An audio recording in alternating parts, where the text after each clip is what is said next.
And welcome to the LV Home Experts Show. This is where we talk about real estate and financing out here in the Las Vegas Valley. So on today's topic, we're going to be talking about home pricing out here in Las Vegas. Everything has pretty much skyrocketed like crazy. So we're going to update you, let you know what's going on in the housing market. I got my right-hand man here, Joey. What's up, chakits? How's everything going, brother? It's going great, man. Yeah? Always in the grind, baby. I know, dude. You're always working hard, making dude. money moves. Always making money moves. And I got my other man here. That don't sound right, my other man. It's got a lot of men. My other man. Man, my other man. What's up? Dan French with Guarantee Rate. What up, everybody? King of King, Gurus of Gurus. Financing. What's going on, guys? How's everybody doing? Good. So how was your weekend, Dan? Wonderful. You know what I did is I changed the oil in my dirt bike and did some stuff around the house. Yeah? As always. Yep. Went over for some dinner at my parents' house and...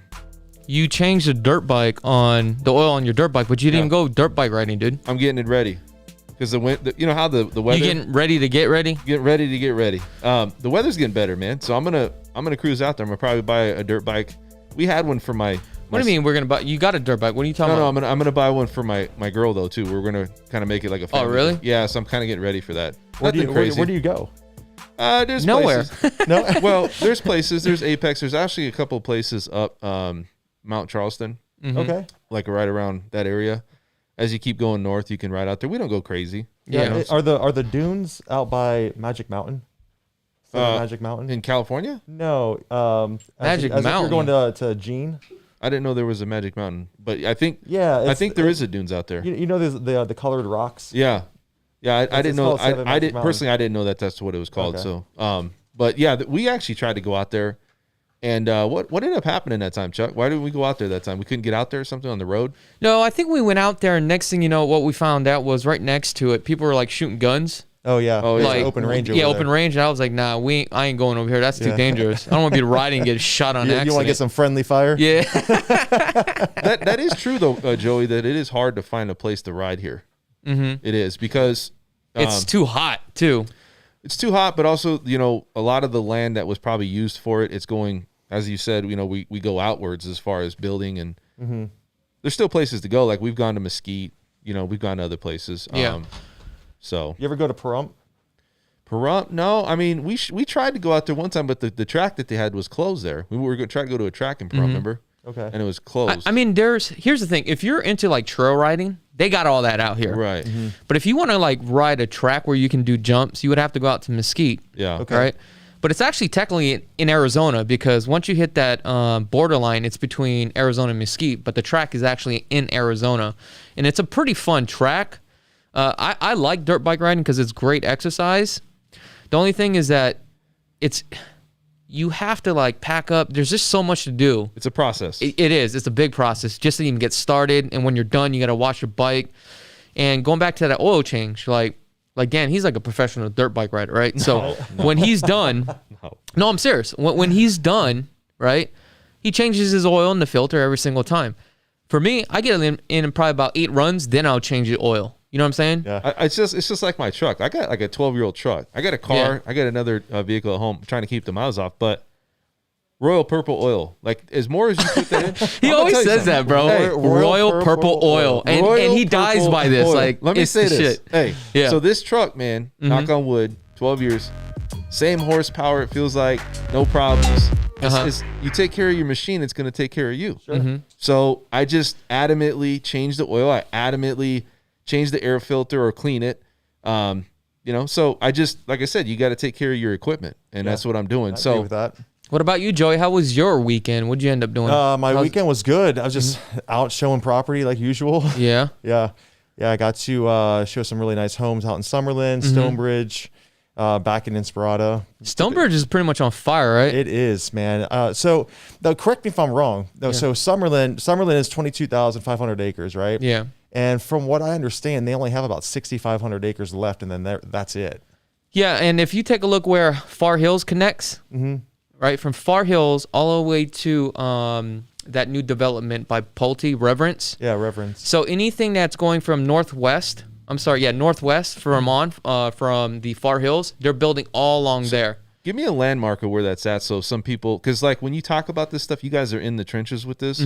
Where is this at though? Like where is this location? It's in the west side of town. Like the northwest? So you know downtown Summerlin? Yeah. Okay, if you're on the 215, you're heading north. Okay. You pass downtown Summerlin, past Charleston. Right. Then you come up on, like, if you keep going about another 2.5 miles or so, okay, you'll come up on Far Hills. So it's almost like in between North Las Vegas, if you want to say. Is that right? Like between North Las Vegas and Summerlin? Yeah, you're going to be the northwest tip of Summerlin. Okay. Right, the north tip, I guess you would Okay. say. So you have Lake Mead up there, as well as Far Hills. It's pretty far out there, man. It is. Yeah, so I think... But it's growing and everything's coming closer together. Let me help you guys out so that way y'all know what's going on There you here. go. Let's take a look up on the map here. So as you can see, this is the west side of the Las Vegas Valley. We have Henderson. Okay, we're going to go ahead and zoom in just a little bit here. So Joey was talking about the downtown Summerlin is right here. Right here is actually Far Hills, and here is the community called Reverence by Pulte. So they still have all this to build right here. And I actually think it's like 680 acres that they have left right over here. So all this, so all this right here is going to be built right here. This is crazy, isn't it? They have mountains out there. Can they actually, dynamite some of that area to keep going or no? This ain't all mountains right here. This is all flatland. The mountains are going to be around that area. Yeah, Okay. this area up here. So, But it's really nice when you get up into Reverence. It's, I mean, you're in a position to where you're looking down just like this through this valley through the canyons. Good view, it's really strip cool. view. Yeah, what's that? Good strip view. Oh yeah. Oh yeah. From up there, Well, it just depends. You know what I mean? Yeah, I mean, you can be in the right position. Yeah, I mean, you can definitely get like those rooftop, right, from Summerlin. Dude, the views are unbelievable. Yeah, crazy. And that's a premium. Yeah. Right? You buy a new home, that's a premium. I was looking at something the other day. They gave like some of these homes. They were giving like $250,000 for a strip view on these $1 million homes. Some of these homes that I've been seeing, they give value on that. Yeah, absolutely. It's quite a bit. Now I want to get into what is going on in the Las Vegas Valley, Dan. What news do you have for me, man? What's going on? That's a good point. I want to talk about a lot of things happening here in Las Vegas. So I believe this was last week. I don't think it was this week.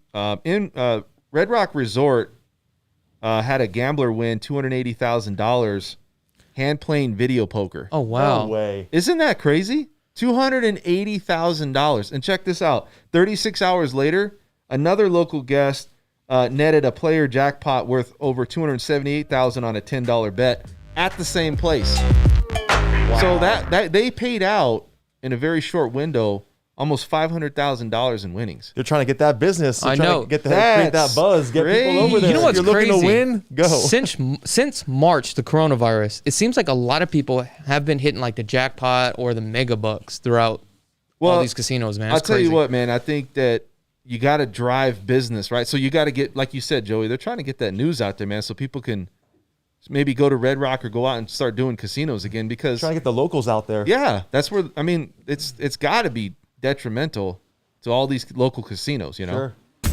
What else you got, Dan? Well, as you guys know, I got a few things to talk about today, but I'm going to talk about some of these. You guys know who Pkwy is? He's like an attorney. Yeah. This guy sold a third highest this year. He sold his home for $7.4 million out of Summerlin. Yeah. So that's pretty big. Also, we just had a new Golden Knights player land $6 million. He bought a home for $6 million. And that was also from Simply Vegas. Was it from Simply Vegas? All right. There you go. Both of those sales, Yeah. wasn't it? Yeah. And Joey could have got one of those deals, but didn't make it on time. Yeah.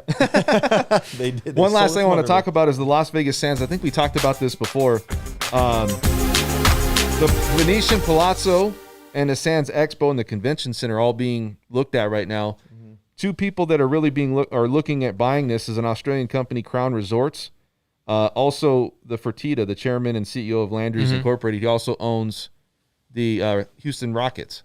So that's still in the news, but that's going to be a big thing. They were saying that it's going to cost about $6 billion to purchase all that. I know. Isn't that crazy? Isn't that a lot of money, man? It is. Wow. Well, they'll take 1.5 because that's all I got.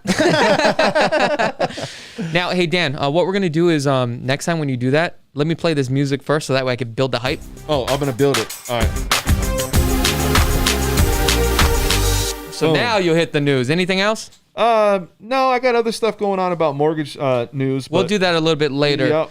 Joey, what do you got for Las Vegas news? What's going on? Las Vegas news. Property values are going up, baby. Oh, my God. On climbing. Why is that? Oh my gosh, supply and demand. I'll tell you what, it is hard to keep up. Yeah. You know, every time we turn around, it is prices are going up.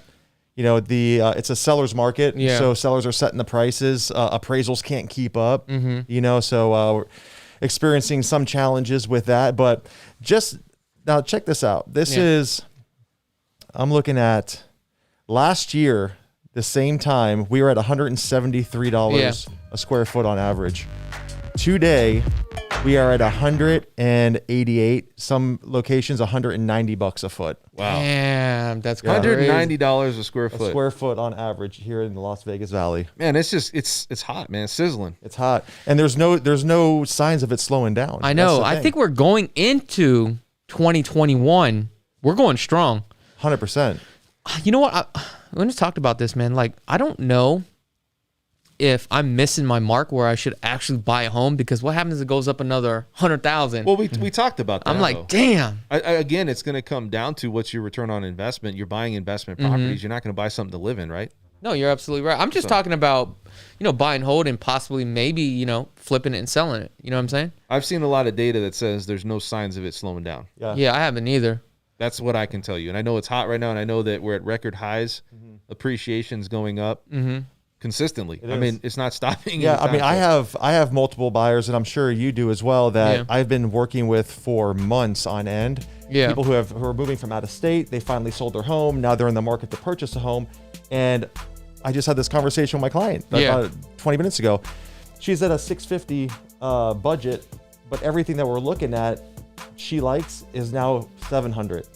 That's like no longer the sweet spot anymore. Yes, that's a good point. Now I want to say we have a few states, we talk about it all the time, that focus on this area.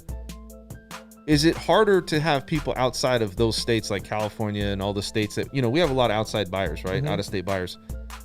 We don't normally get people that are coming from other states like Washington, sometimes, but Washington, or let's say Texas, or places Boise. Boise. Yeah. These types of places, because is the cost getting too high for somebody to go and say we're gonna move? I mean, obviously, if you got a job where you got transferred, that might help out. But is it getting too expensive for these people to move here? And that's why we're only seeing mostly California, New York, Florida, people that are actually coming from places where, it's closer. No, that's a great point. Obviously California, South Florida, New York, New Jersey. I'm seeing a lot of. It's just crazy because the Midwest. Yeah, not really seeing a lot of. Not people. much, right? Not seeing a lot. It's just of people. there's not a lot of room. It's like you sell your house there, you better have a nice job offer here. Probably come here and establish yourself. Where these other states, they're like, I'm just gonna sell, or I've been making money, right? San Francisco, all these places. I've been making money. I've stocked up some money, and now I'm just gonna use and go buy a house here. It's a little different for somebody that maybe isn't in a state that's more of a, we'll say, less of a median wage earner, right? Sure. It's a little bit harder. So, and the values in homes. If you guys have any questions regarding real estate or financing, go ahead and dial 702-409-4495. Again, that's 702-409-4495. So, Joe, I want to go back talking about this story here. You actually had a couple clients, right? Submitted some offers. Yes. And so, explain to me in detail exactly what happened, with some of your clients that have been submitting offers and are getting beat out of the price point. Yeah. So coming with strong buyers, all of my buyers are pre-approved. We know exactly how much they can afford, how much money they have for a down payment. So we're walking into this pretty strong, and we're finding that. And you need to be in today's market. You have to be. Yeah. There's no second guess. If you have a contingency or have, you're going to sell your home, and that's just not going to work in this market, right? You're going to get beat out every time. So walking into these homes, these resale homes, I mean, we're coming in. I say, hey, look, you know what? There's already 2 offers. There's already 1 offer or 3 offers in some cases. We got to come in strong. Now, going back to how fast our market has increased, the appraisals are having a hard time keeping up. Yeah. Right. So kind of like my strategy, what I've been approaching this is look, if you like the house and if you're comfortable with the list price, let's just go after it and let the appraisal fall where it falls, because we're always going to have an appraisal contingency and we can always renegotiate. So your clients are willing to gamble the appraisal? Yes. Wow. So what's the most they could actually lose if they did the appraisal and went through the process and they realized the seller wouldn't drop the price? Well, if it didn't appraise, then if there's an appraisal contingency, there's an option to renegotiate that purchase price. Now, if the seller's not willing to come down and the buyer's not willing to come up, then you just cancel the deal. Okay. Right? And what's the most do the buyers lose? Well, like cash out of pocket. The cash out of pocket, you're going to have your inspection. Okay. Right. So, typically $350 to $400 for your property inspection. And then the cost of the appraisal, right, which will vary, which is probably about $400. Now, with the cost of appraisal, how does that work, Dan? Because lenders can't just pick any appraisals, right, appraiser to go out there, right? Well, you can vote, like they're on a panel list, so they're on a rotation. So it's not like we don't go as an individual like me as a loan officer and go hire them. But what we do is put them on a panel list. If you have what's called an appraisal, we have an appraisal management company, so they have a rotation of appraisers, and that's so all the regulations and things that happened before that, we don't have any affiliation directly to them. So they're on a rotation, and really it's just kind of a random luck type thing. So really you can vote somebody off if you can prove that, hey, you know what, they're not doing a really good job. But for the most part, they're a third party, right? They do their own business. They're their own company. But then there's a list of appraisers that are on there that we just put them in rotation. There's no like, hey, this guy does a good job, just keep sending it to him or her.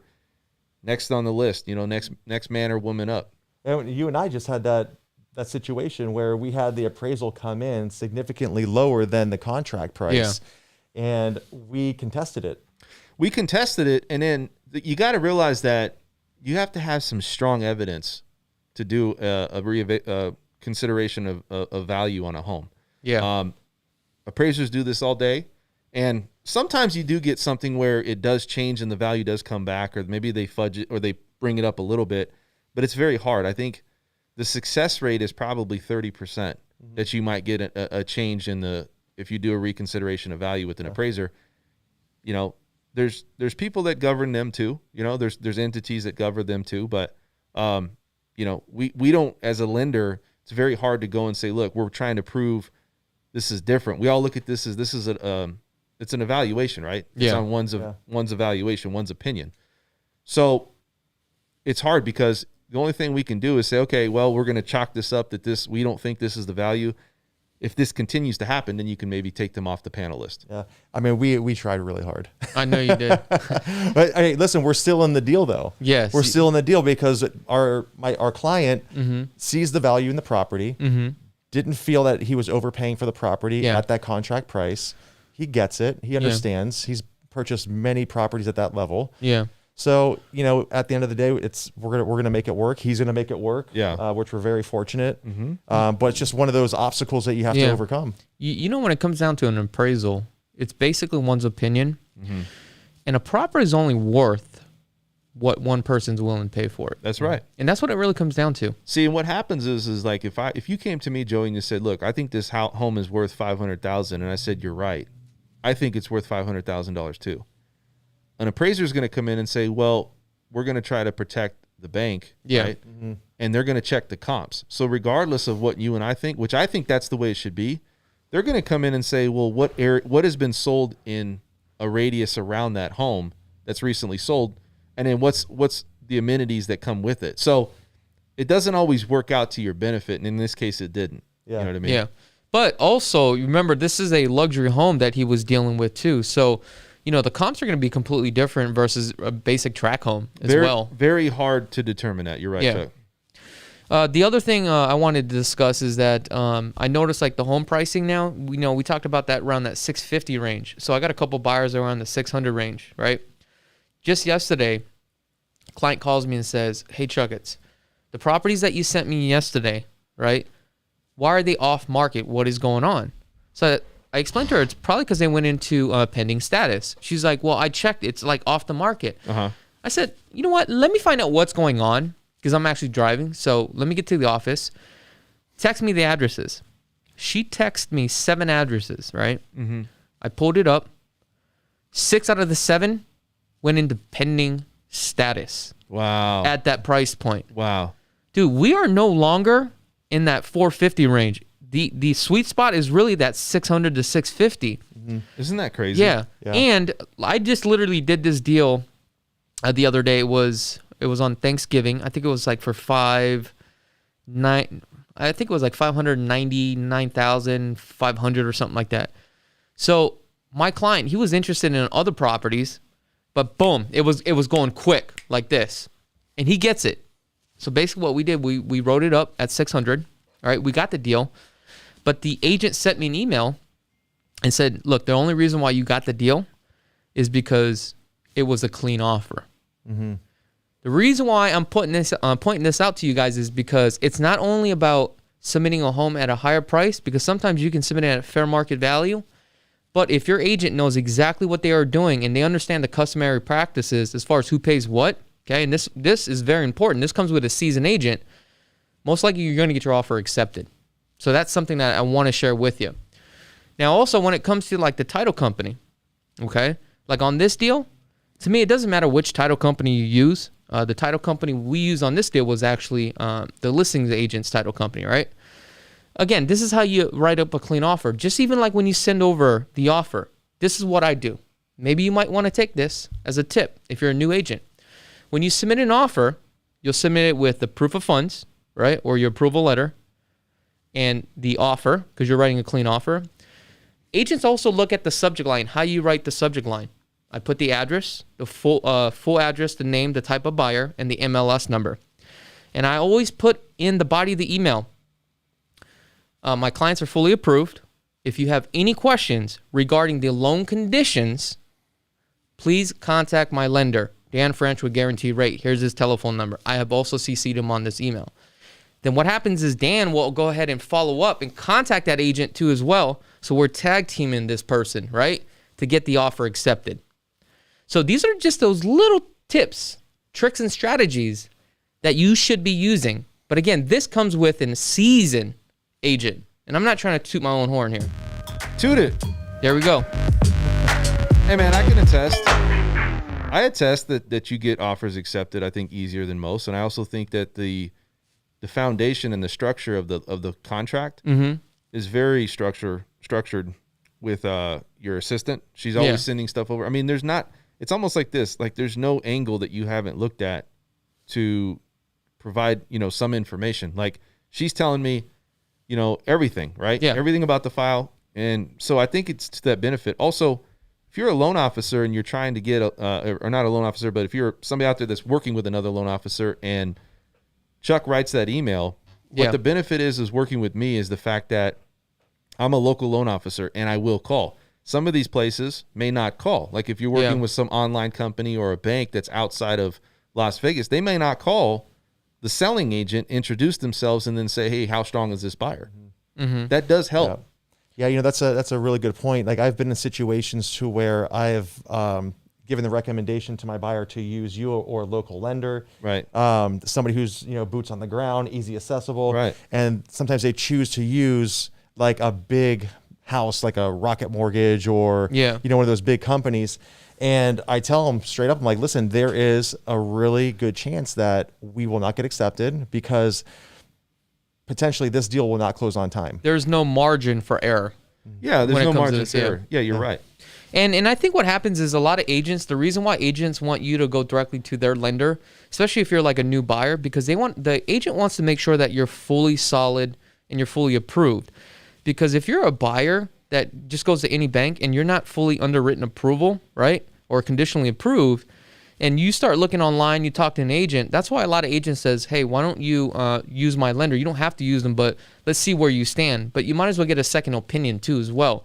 But that's why agents will say, you know what, let's get approved, because some lenders out there will say you're approved and you got the earnest money deposit down. I mean, you're going through the whole process.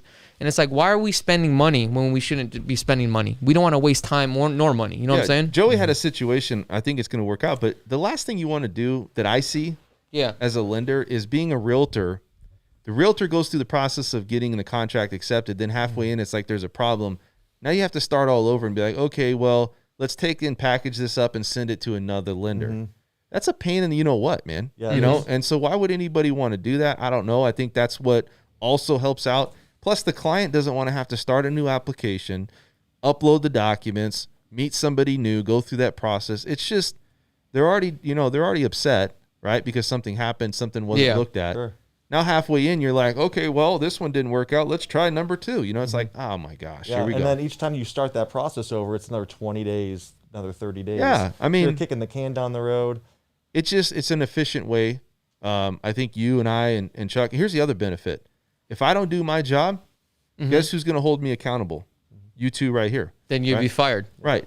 If I don't do my job, then you're basically not going to be able to survive, right? Sure. Because now you have to accommodate what those realtors are doing. Also, I want to do a shameless quick plug here. If you guys have not had a chance to go get that new merch, look at this. The CKG merch, right? When you have some free time, go get that merch, man. You got to support the channel. I mean, look at all this.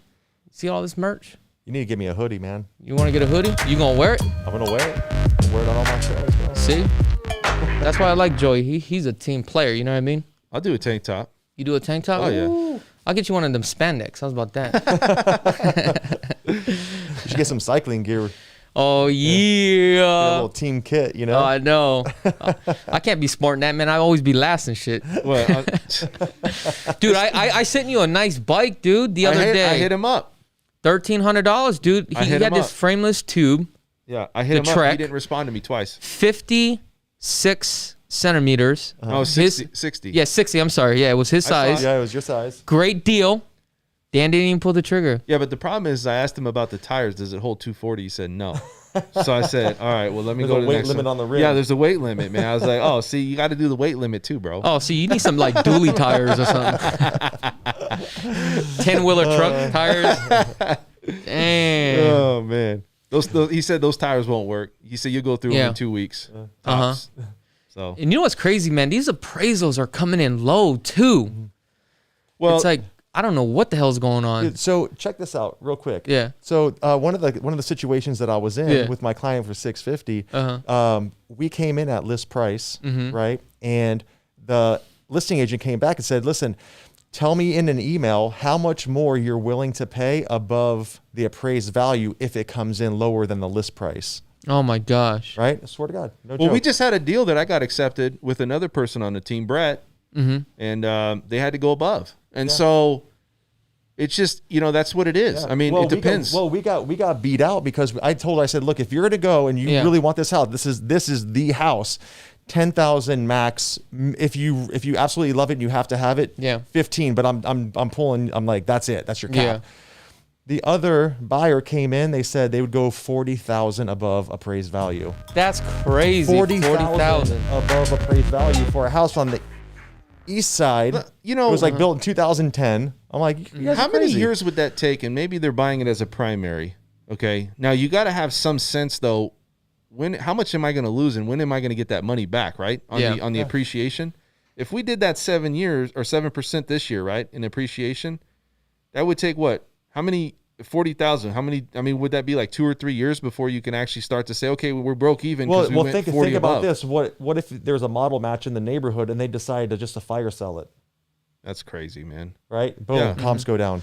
You know, another strategy that you can do is, still submit a higher offer and beat everybody out the punch, get the appraisal, then force the appraisal to go back down, go back to the seller and say, hey, Mr. Seller, now that we got this property appraised, look, if you throw it back on the market, appraisal is attached to this property. You're going to have some problems to the next buyer. Let's just go ahead and sell it for what it is, unless you're willing to throw it back on the market and find a buyer that's willing to pay more than what it's worth. That's a good point. But that's a case-by-case basis. Do you see what I'm saying? And I also think it's how urgent the seller's going to, like you said, a Exactly. fire sale. If they're not willing to, they're trying to get maximum dollar and they're living there and they're just like, you know what, we'll just wait till we have to wait. That might not work. But if it's somebody that's like, hey, you know what, we just need to get out of this property. Especially if somebody's like, hey, we might need to upgrade. Let's say they're going to buy another house and they need to close on that house. Yeah. Yeah. That might work too, So that's why it's like, what I do is I call and I probe the agent first and find out what the position is of the seller. If they're in a strong position where they ain't got to sell, this could be a dead deal. because obviously you don't want to waste the client's money. But you know, like if something's happening where they got to sell because they're already buying another property, then you got them on the hook. You see what I'm saying? Yep, absolutely. So again, it's really all case by case basis. There's not like one answer that fits everything. You know what I'm saying? 100%. I agree. So you have to look at the situation, right? As an agent, you go in, find out what they paid for it, what they're selling at. Is it worth what they're asking for? How long it's been on the market? Do they have any offers? What's the reason why they are selling it? So that's kind of like my position. Then I'll pivot from there. You see what I'm saying? Well, it's like this too, Joey, and you guys can correct me if I'm wrong, but that's why you pay a realtor what you pay them. Because if you go short and let's say you don't pay them what the customary pay is, how much effort they're going to put into something like that, right? There's a lot of places out there like we've talked about Open Door, and they're just like, come to us and sell your house, or come to us and we'll get it done really quick. Is it really the best for you though, as somebody selling or buying a home? And I think that's where you come in. There's so many different scenarios on purchasing a home or selling a home. Everything's case by case, and that's where that knowledge comes in.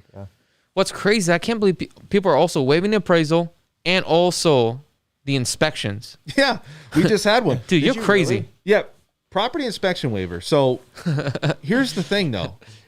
You have to know as a consumer that you're in a good place because now you're going to close quicker. Yeah.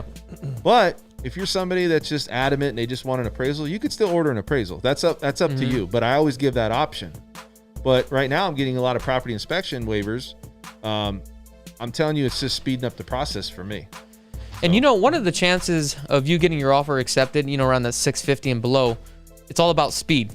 You got to have speed. Sure. As soon as the property hits the market, your client gets it, and that's the reason why we set them up directly through the MLS. As soon as they like it, we go out, we take a look, you write an offer right away. Speed. And I'll tell you what wins you. You've been on LV Home Experts, right? Yeah. Okay, so He better. I hope so. What kind of question is that? Let me say this. Sometimes people don't go and just kind of survey around. Yeah. And I'm a lender, and I didn't really do that, but I surveyed around. I would have to say this, and it's not trying to be biased at all. Yeah. I think it's a very easy process to go on to lvhomeexperts.com and look around. Yeah. And there's nothing that's going to be like, I can't understand this or I can't get into it. Typically, I find something, you could put anything you want in there and you're going to find that information. So yeah. I don't know. To me, man, I think it's a very easy site for somebody out there that's just getting started, or even somebody that's a little bit more of an expert in finding homes, like our guy that knows that he's done how many, maybe 4 or 5 properties, right? Yeah. So, what a selfish plug. Go to lvhomeexperts.com. And as you can see, we have all the properties that are currently listed through the MLS. So, you can pick and choose one. Take a look at this one. How easy this is, though. I know. $5.9 million. A mortgage. $27,000 a month. Click on one of the properties, too, because I want to show, if you can. I want to show how this really breaks down the amenities. Like, I've been on other sites. I'm not trying to, make this is the best site ever. It's pretty dang good, but you ain't trying to gas everybody up, right? Yeah, I'm not trying to gas everybody up. Well, here's the deal. There go that dirt bike. Here's the deal. Yeah. It does break down stuff like schools. Yeah. It does break down stuff like what's in the area. It does break down stuff like anything that you think. People aren't just moving based upon property. They're moving on what's the location and what's around it. Yeah. Where will my kids go to school? All these things are right there. Mm-hmm. So I don't know. Yeah, it has all the necessary tools. Yeah. I like it. And then if you guys want to find some other information, Chuck's got a lot of stuff going on there too, Yeah, give me a second, boys, because keep talking, because I just logged myself out and I don't know my password. That's so funny. So let's go back to what you were talking about, though, because I got some news on the market here. So what I was looking at is it said that home price index rose 7% year over year in September, and it's continuing to grow. And they're saying that this is such a hot market right now for housing that appreciation's not going to stop. Mm-hmm. So my question to you, Joey, and to you is, we appreciated 7%. Do you think we're going to appreciate more next year? I think so. You think so? So you think we're on pace, or we will be on pace? Even though, look, Chuck just said 500 to 550 to 600,000. Could that start to deter people away from buying homes at that price point? Or are we going to continue to say, you know what? Even at that price point, we're not even going to miss a beat. No, because we have a huge market. Right now, our luxury market is on fire. I know. Like our luxury market's always been a Where's little all soft. this money coming from? It's you coming know? from out of state, coming It's from people crazy. coming here. Look, I just put a condo under contract for just over $3 million because my buyer wants to establish a residence here in Las Vegas. See, and the thing Right? is, So if you have these people that are buying for different reasons, you know, they're fleeing California obviously for the high taxes and stuff like that. But here, property values are much cheaper, so their money goes a little bit further. 500, 550, 600, it's not a big deal. especially with rates being low. Exactly. And so if you can afford more. yeah, your you can payment's afford lower. more. You probably have more money. I just don't. It's kind of mind boggling because if you're somebody local, Yeah. let's say you want to buy another house or maybe you want to buy a primary residence. Mm-hmm. Are you basically going to be pushed out of the market if you're local here because the prices are going to keep? Oh, going you're up? definitely pushed out of the market. You know what's a little fun fact? So Mesa Ridge Okay. up there, Skyview. Uh-huh. I was talking to one of my agents over there, and she said that the majority of the people that are buying there in that community live in Las Vegas. Wow. They're all move-ups. So, and they were buying these, and you know, the models weren't even done yet, and they were almost sold out of the community. Well, I mean, think about this. If you bought in 2014, dude, whatever you probably paid, like what 2014, maybe like 280. It's probably worth maybe like 480, right? Yeah, it's so big. And they're taking that money and rolling over into a bigger home, probably the same payment. See, and I'll tell you this: the consumer confidence level Yeah. is still high with everything that's going on with COVID and all these things. It has not missed a beat. You would think that COVID going on and all these things happening with unemployment, we were at like 30% here unemployment. I think it was like in April. We're back to 15 now. Yeah, we're back to 15, 12 to 15. But that's not even affecting our market. That's That's what the I'm crazy. saying. Yeah. In a normal market, that would affect your sales. Yeah. That would affect what's happening with the housing market. It's not happening here because everybody's still driving from out of state and these homes are still driving up. The appreciations.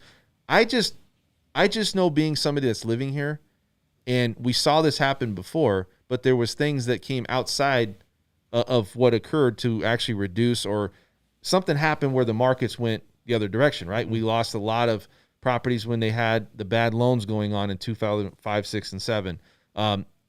Is it going to be like that again? I don't think so. Well, yeah, I don't think so either. Because you're the one who's doing loans, so you know how hard it is to get a loan and to get somebody It's hard approved right now. Harder. Yeah, before the market crashed, back what was it 08, 12? Yeah, I would Right. say that we definitely had some adjustment. 5, 6, 7, and then 8 was part of so that. you had back then you had stated income, Yeah. you had more flexible loans.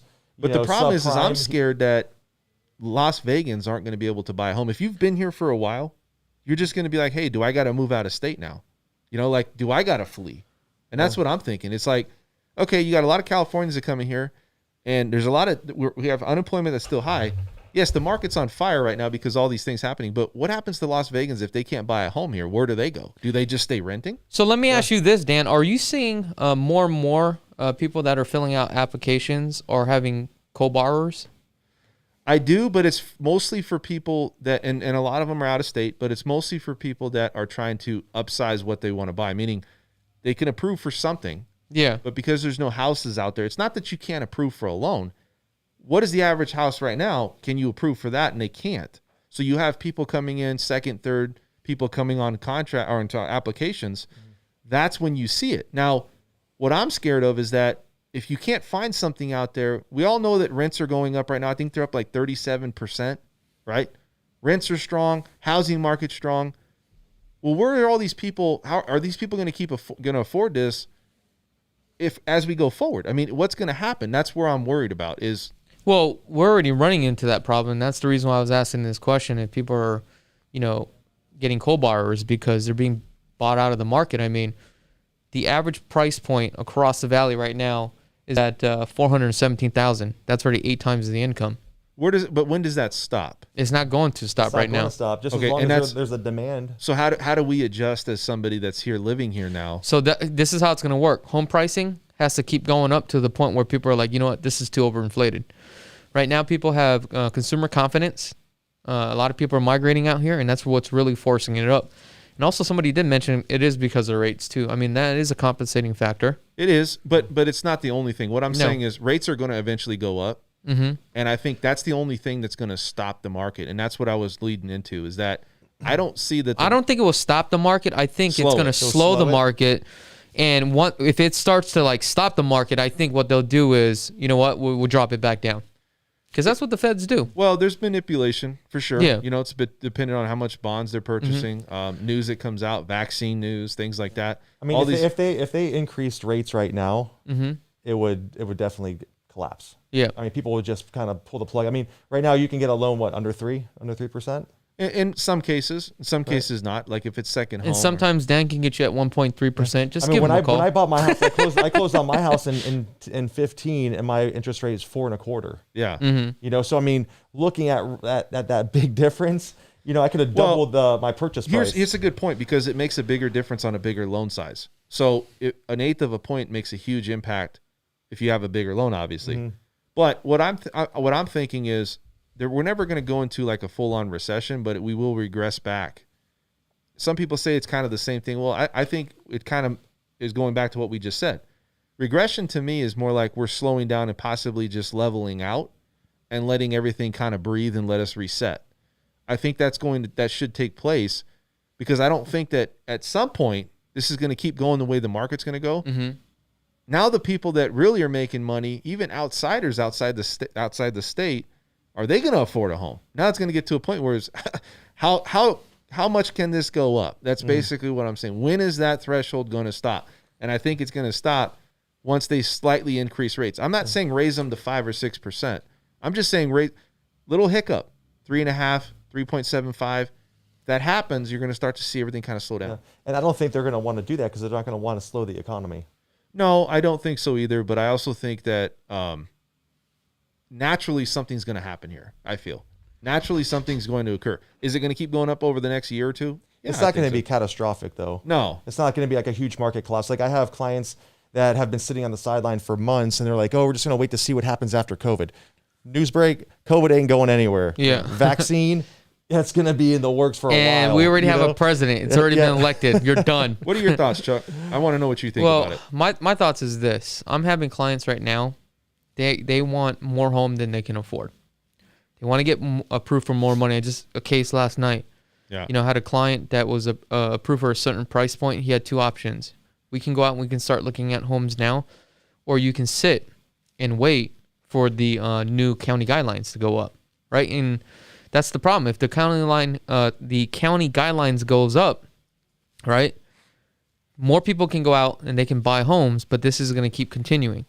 But what I'm seeing in the marketplace today is a lot of buyers, they want more than they can chew. And I think that is pretty much dangerous. Well, I think it starts with the house too, though. And I think what it is this. But people are not willing to settle. Here's the thing. A lot of people want more than they can, chew. That's right. And the problem is that as soon as something happens to this market, what is going to happen? They're going to let that go. Because I've noticed a lot of people that are approved for a loan, they're pegging themselves out. Like, yesterday, I got a loan approval with you for my personal stuff, right? But I'm not going to tell you how much I got approved for, because next week you guys got to watch that video. But, just because I'm approved for that amount, I'm not going to spend that kind of money. Here's my thing is what typically happens is there's a certain level of what somebody wants to buy for a home. Like when somebody goes out and looks for a house with you guys, they give you the criteria, and then wherever that's at, that's where it lands, right? Yeah. It could be 500, 600, 700, 800, 900. Let's say you find a house and you're like, I'm in love with this house and it's $1 million, right?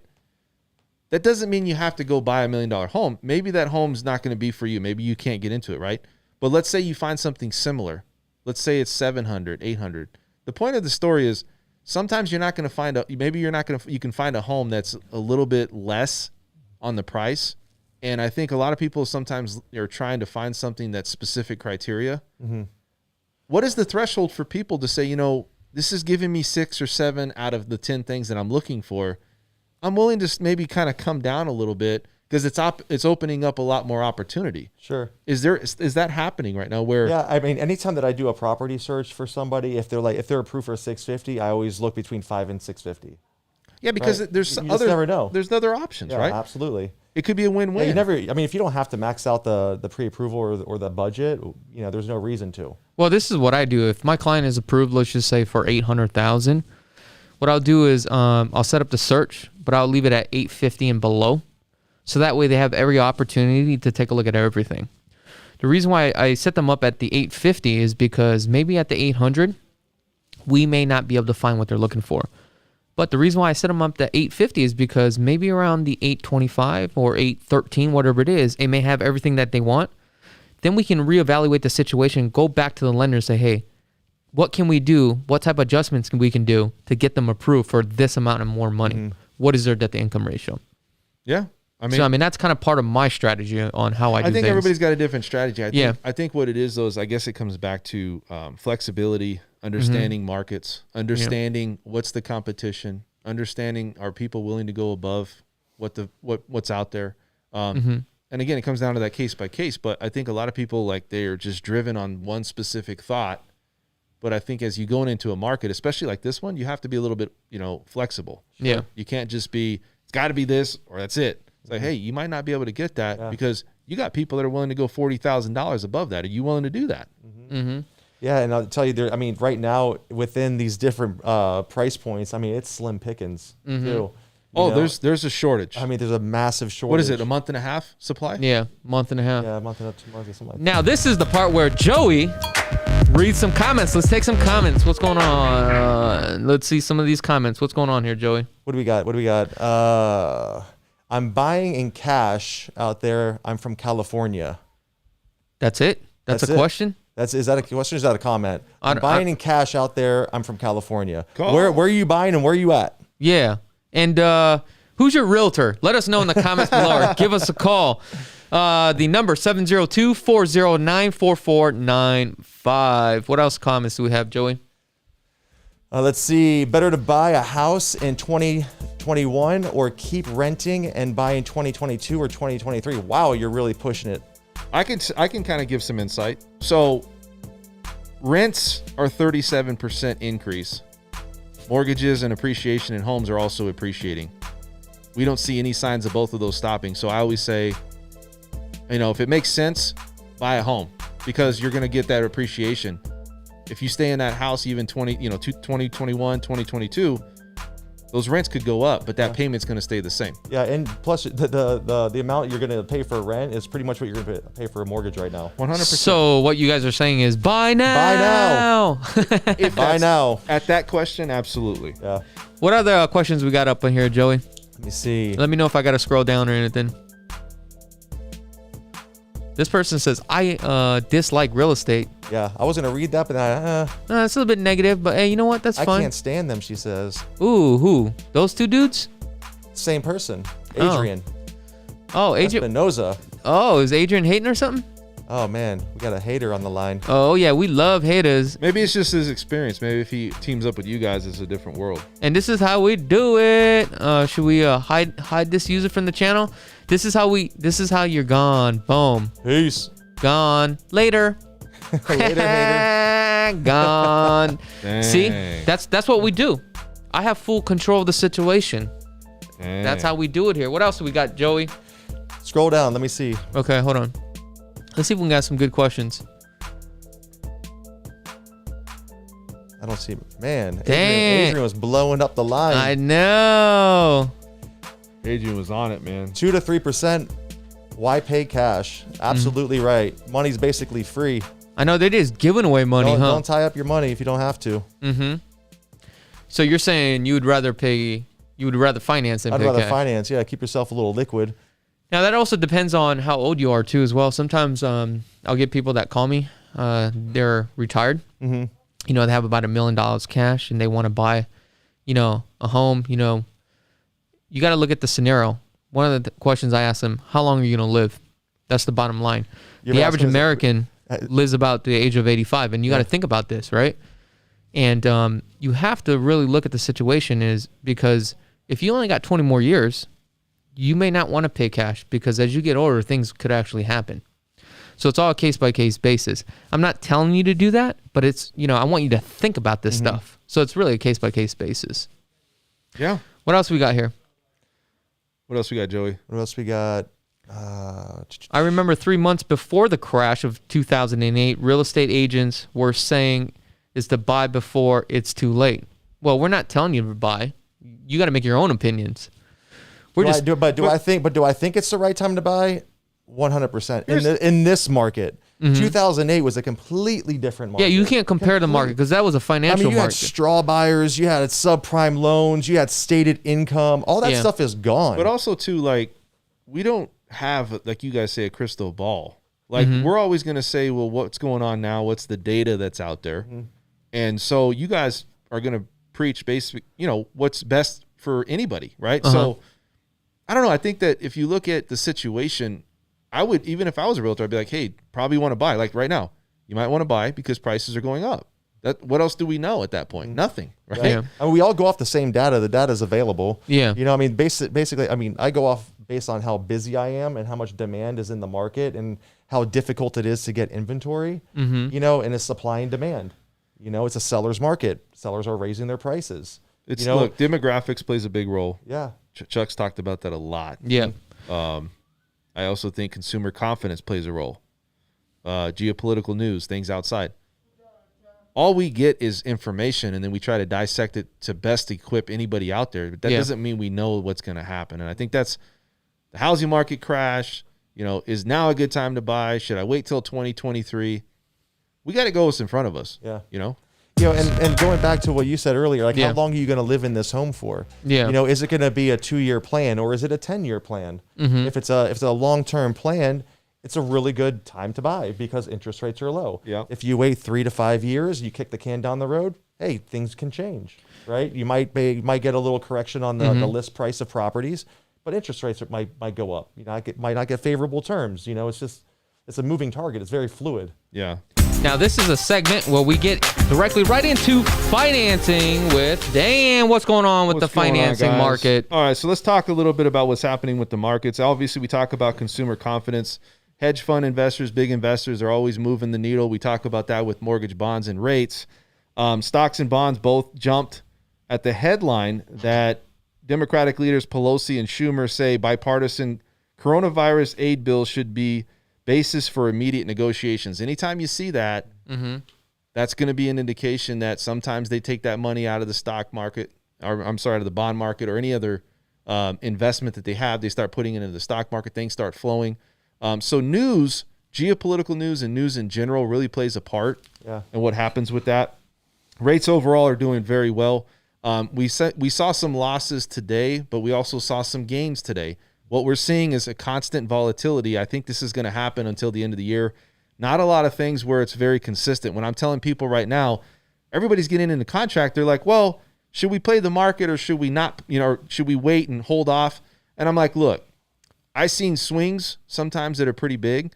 Overall, it's not huge swings, but it's big enough for me to say I would lock in rates now, right? I wouldn't wait. It's a different world, different market. Rates are low. Don't play the game. Just get in and get it done. So how does somebody know when to lock in the rate though? Well, or are you just locking in the rate for them? Basically, I give them the option that says, what is the trend? Yeah. And I say, here's the trend. This is what happens today.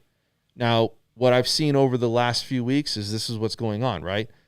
Here's what's happened, 2-3 weeks ago. This is what I foresee happening in the future. Do you want to risk it? The thing is, do you want to risk the fact that maybe your rate is an eighth or a quarter of a point higher? Everybody's rate sensitive. Everybody's looking for the lowest rate. So I always say you can wait and you can even look at the trend. But for me, to be safe, I would just lock in when I can in this type of market. Yeah. Okay. FHA loans are going to increase as well. We talked about conventional and Fannie Mae, Freddie Mac. The base loan amount is going to increase next year. What is the FHA county limits right now? Right now it's 345.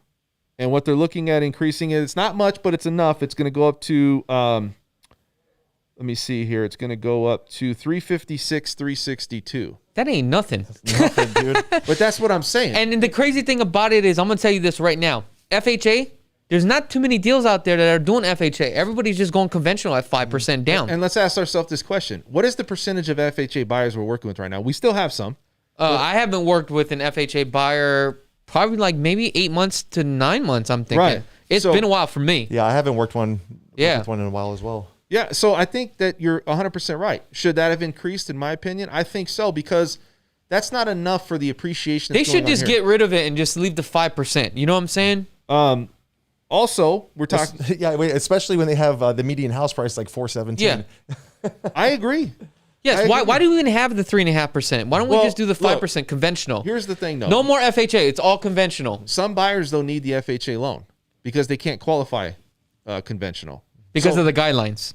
Guidelines, restrictions. Also, the payments on those are a little bit higher. Plus, if you're somebody out there that wants to approve for a house and maybe you just don't meet all the criteria of what a conventional loan is, in some cases you can get more of a home because you can qualify or they can have that threshold, especially for the debt ratio can go just a little bit higher. Or they can keep the FHA loans, but make the FHA loans the guidelines just as easy as the conventional. So that way sellers and listing agents will be more enticed to accept those offers. Well, I think it's like this. The way to make that better, just raise the loan limit. That's all you got to do. I mean, it's a good program. It's a great product.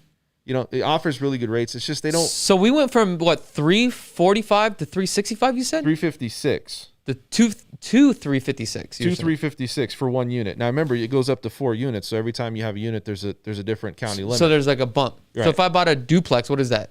Duplex would be at 456, 275. Oh, that's not bad. Triplex. That would be 551, 500. And a fourplex. 685, 400. Oh wow, that's pretty good. That's a fourplex. So that's not bad. It's not bad, but majority of our buyers aren't buying duplexes and fourplexes. There's just not a lot out there. Yeah, sure. You know, so overall, I think it's a good opportunity for people to still buy. But you know, like we talk about, how many people would be willing to bypass the FHA loan altogether, try to qualify for a conventional loan and go higher on the purchase price because it's just not high enough. You know, think about it. Conventional loans are almost double the county limit of what FHA is now. That's a big thing, man. Yeah. So what do we got in conventional now? 558 is going to go up to next year. All this is next year. And then jumbo is going up as well, isn't it? Or anything exceeds that is considered jumbo. No, you said conventional. I thought conventional was at 513, 500. 558 next year. Oh, okay. Next year. It's 510, 3. So for the first of the year, then basically. Right. So next year going into this is how all this is going to unfold. This is helping people out there that's trying to buy a home. And you're right, because the client last night, he's approved at that 513, 500. He's just around the corner. Yeah. That bumps it up. So now he has more opportunity. Also, we talk about like refinances, and what's interesting here is that refinances are still very high, rates are low. But I want to talk about the fact that people are taking less money out and doing less cash out recently. That's a good sign. Well, it's a good sign. I also think people don't want to just take equity out and use it as an ATM, right? Their house. Now, in some cases, though, it might make sense where if you did a cash out, maybe you're paying off a high credit card or high credit cards or a car payment that have a higher interest rate. Yeah. Case by case. But in that case, now you're changing money for cheaper money. Yes, you're starting over. Obviously, if you're 5 or 10 years in the deal, like as far as the loan, the mortgage loan, you might want to evaluate that. But if I'm in it a couple, 2-3 years and I've appreciated pretty significantly, I might consider it. Other things to look at. I also want to talk a little bit about the housing market, just on one thing. But I want to talk about student loans. Also, student loans, the Center for Disease Control and Prevention mandated a sweeping restriction against residential landlords. We're going to talk about landlords right now about evictions. Evictions are going on. We had the law passed up until October 15th where that changed, right? Yeah. So right now. But not according to the CDC. Yes, the CDC. You're absolutely right. So what's happening is these landlords are still trying to evict these people, and they're actually going to court over it, and they're hoping that the state and the city will look at that and say they're going to go ahead and yeah. So it's up to the state then, basically. Basically, and here's the thing. It's kind of a weird situation because we had somebody call in on the radio before. What if you're somebody out there that's an investor that has a bunch of properties and you're losing thousands of dollars every month? 100%. It's like a one-sided deal. Right. And there's no forbearance on that, or maybe there is, but maybe it's not enough to cover their note or all of their properties. I have a client that called me the other day from out of state, and she's in the same situation, and she contacted the bank to see if they could do the forbearance. They wouldn't even work with her, dude. As an investor? As an investor, dude. That's crazy. They also basically, if you're an investor, it almost seems like they're throwing the bag of shit at you. Yeah. Pretty much. You got to deal with it. But here's what they're doing. They're just playing the game. Like they're going to just play the odds. They're going to think that they're going to win. Basically, right now, it's like, I'm going to still evict you. I'm going to still go through the process. We don't know we're going to win, but they hope that going through all that process, they're going to still win. Yeah. You also have to look at it on the other side. Some people are unemployed. I know it's decreased, right? 30% down to 12%. Yeah. one last thing I want to say on this is that student loans, that's going to become due here, 2021. Ooh. 40 million Americans have student loan debt. $1.5 trillion or 1.5, I think it's billion or trillion, I'm not sure, but that's going to come due. What's going to happen is, what are they going to do to pay it? And that's something to look Taxpayers. at. Well, that's going to be something to look at. That's exactly what's going to happen. Because that is a high amount of student loan debt. How does that affect the housing market? Well, your taxes go higher. So now your purchasing power is lower because now you don't want to spend money. Yeah. Also, if you're somebody out there that's getting a loan, now you have a payment. You have to, you weren't being applied a payment. We still have to account for it, but now it's really legit. Now if you're trying to get into a house, now we have to really look at that. So student loans are big. Because they were on pause. They're on pause right now. Right. After next year, they kick back in. Back That's going in. to affect your It's on debt to pause. income ratio. And don't even forget auto loans too as well. All time. Auto loans, yeah. Yep. And auto loans, a lot of people are just doing leasing. Isn't it crazy how much money that is involved in student loan debt? Yeah. Yeah, it's incredible. Like, where does this money come from, right? The printing press. I mean, it's like crazy. Like, how does this happen? Now I want to get into LV Home Experts. Okay. So we talked about homes around the 600 range. As you can see, if you go to LV Home Experts, it shows you the monthly payment here. That's not a guarantee. It just depends on your down payment and also your credit score. So there's a lot of compensating factors. Boys, why don't you guys take a look at the screen here and you tell me what property you guys want to take a look at here. Yeah, that's both of you guys. Let's take a look at. Let's pick a good one. Let me know. Let's get something where it's that one right there to the left. It's $599. This one right there. Yeah, that's like the nice. Yeah, this one is. That looks pretty nice, right? The outside. 2,693 square feet. Your monthly payment would be roughly about 2,816. That's what, 20% down? That I'm not too sure. This is just, it depends on your situation. But let's take a look at this, okay? Man, this is a nice single-story home. So this one is a 3 bedrooms, 2.5 bath, 2,693 square feet. Lot size. You don't get a lot size like this anymore. 7,800 square feet. Yeah, that's a nice size lot. See, nice what I'm courtyard. saying, for 600,000, I know it's like that's kind of the starting point. Yeah. That's a pretty nice home for It's a great house. 600,000. Wow, look at the flooring on this thing. I mean, it's a little bit old school. A lot of people are really leaning towards that contemporary, modern floor plan. I like the old school, man. Yeah, Do you really? most homes in Las Vegas are going to offer that style. Yeah. So you have to go in there with the idea you're going to have to make some updates, but you can just paint those cabinets. Yeah. You don't have to replace them all. Easy. Look at that. You got a treadmill right there. Now let's take a look.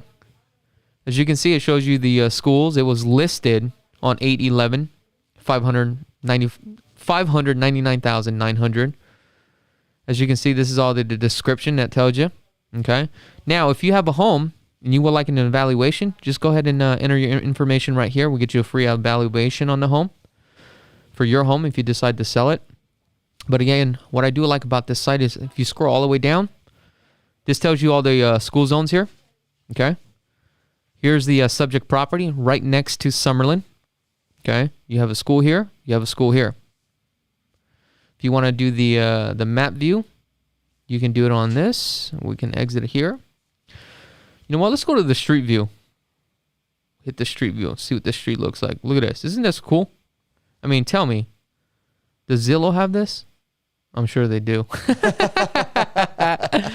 My selfish plugs. Okay. Now, if you guys are interested in financing, this is where you can go. You can hit the financing button. You're going to get started. You're going to hit this application right here with Dan French, and he can literally get you approved. Make sure to answer all the questions as best as you can. If you want to see the roster agents, okay, we're going to scroll down, and I can't find it because I logged into my own site, so I'm not going to have it. But if you want to reach Joey, that's where you're going to reach Joey. Boys, any final words? Dan? I think it's a great time to buy still. Don't be worried about, if you're going to talk yourself out of a market that you might want to be in. If you guys want to find me outside, like you shot, VegasLoanGuru.com. Also, you can find me on YouTube, Dan French. You can check me out there. Great time to buy. Joey, any Yeah. final words? Yeah, I agree with Dan. And, a lot of people, say, hey, look, I'm 3 months out, I'm 6 months out. Yeah. It's always a good time to get started and start wrapping your head around it when you're 90 days or, you're 6 months out, because getting your credit done, it might be something you need to do to achieve a certain credit score, because you do have those breaks, right, Dan? To where you have different breaks with your credit. So some people have like a 640. Different tiers. Yeah, you want to get to a 660 or 680. Knowing where that is, you could always put a plan in place for them, kind of run a simulator to show them a roadmap. There's nothing we can't give you. That doesn't mean we're going to hold your hand, like where if it's a credit situation, we're going to help you fix it, but we can give you recommendations, right? Yeah. But there's nothing we really can't do together, right? Yeah, exactly. To help somebody. Yeah. So we work together as a really good team to try to, get our clients exactly what they want. At the end of the day, buying a home, is it a good time to buy a home or not? It really depends on you, depends on your situation. So you need to take a look at your financing. You need to find out if this is something that you can see yourself living in the next 20 years.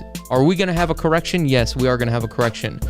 But at the end of the day, I don't have a crystal ball, so I can't tell you when the market is going to crash. But we know it's coming.